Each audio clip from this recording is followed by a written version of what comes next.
has until midnight to strike a deal and avoid a government shutdown. Political analysts Laura Fink and Wendy Patrick are here to discuss. Ladies, good morning, and thank you for being here. Good morning, Shelly. All right, a vote on DACA seems to be be at the heart of this shutdown. More than a dozen Democrats ready to vote no because the bill does not protect the dreamers. Laura, we're going to start with you. What do you think? Well, this is just a reminder. This is just a quick reminder. Republicans control the White House, the House of Representatives, and the Senate. They run the table, and we're still at a government shutdown level. Now, I have to remind everybody that 80% of Americans believe that dreamers should be allowed to stay here, all 800,000 of them, because they contribute productively and are absolutely wonderful with respect to our society. That said, the Republicans refuse to do anything about it.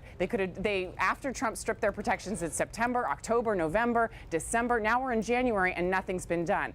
Even worse, or maybe not even worse, the chip kids, sick kids are being put on the chopping block and being tossed into this spinning wheel of legislation. Right now, it looks like it's the Hunger Games where we're pitting sick kids against dreamers. And the Republicans are throwing this all into the government funding bill as issues as opposed to just solving the problem by itself. So this is where we're at. The midnight hour is here, and we will see if Republicans will step up and actually support all of these important priorities. All right, Wendy, what are your thoughts? Is the government going to shut down? Or are they going to actually agree on this? Well, unfortunately, and I hate to be the pessimist because, you know, I'm always the eternal optimist, it looks like, as terms of forecasting as to how this vote's going to go, it might shut down temporarily if, in fact, what we're hearing from some of the players is going to actually play out as we go into the shutdown countdown today. But part of the problem is, you're right, it is competing priorities. The Republicans would say, why do we have all of these things tied into one bill? Why don't we deal with these issues separately? DACA is important. Dealing with sick kids and insurance is important. Why are we faced with a false choice of choosing sick kids over children of illegal immigrants? Why can't we solve both problems, but not in the same bill? Well, and I think you saw some of that frustration in the House. And in fact, it was amazing that you had some Democrats and some Republicans voting, I should say not voting the party line and going against their party's platforms. We may see more of that today, but even if we do, I'm confident that they're going to stay in session over the weekend, like you already heard from Mitch McConnell, or as long as they need to make sure that they keep the lights on. Okay, so Lindsey Graham, Rand Paul, they're saying they're going to vote no. McCain is out because of cancer treatment. So what are we looking at here in terms of how that will affect the passage or not of this bill?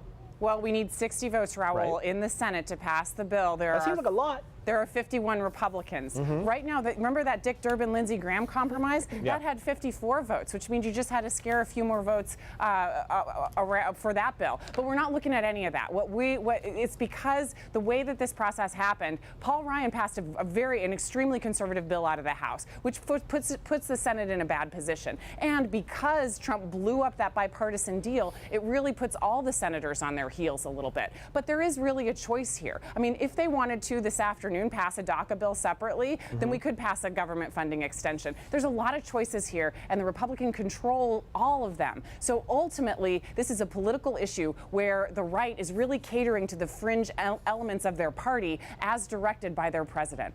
Wendy? Well, one of the things that let's talk about, I don't hear this talked about a lot lately. I know we hear the countdown, the showdown. If the government shuts down, it won't be the first time. It was shut down, remember, under Bill Clinton, famously for 21 days. It shut down for 16 days under President Barack Obama.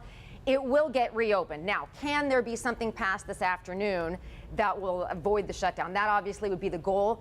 It's unlikely only if you look at history as precedent, and I mean history like yesterday. Last night was a terrible bickering on the floor in front of everybody. It didn't look good. The personality clashes, even within the Republican Party, makes it unlikely that something is going to be pulled out of somebody's sleeve this afternoon. Maybe we'll stay in session over the weekend and people that work for the federal government will still have jobs to go to on Monday.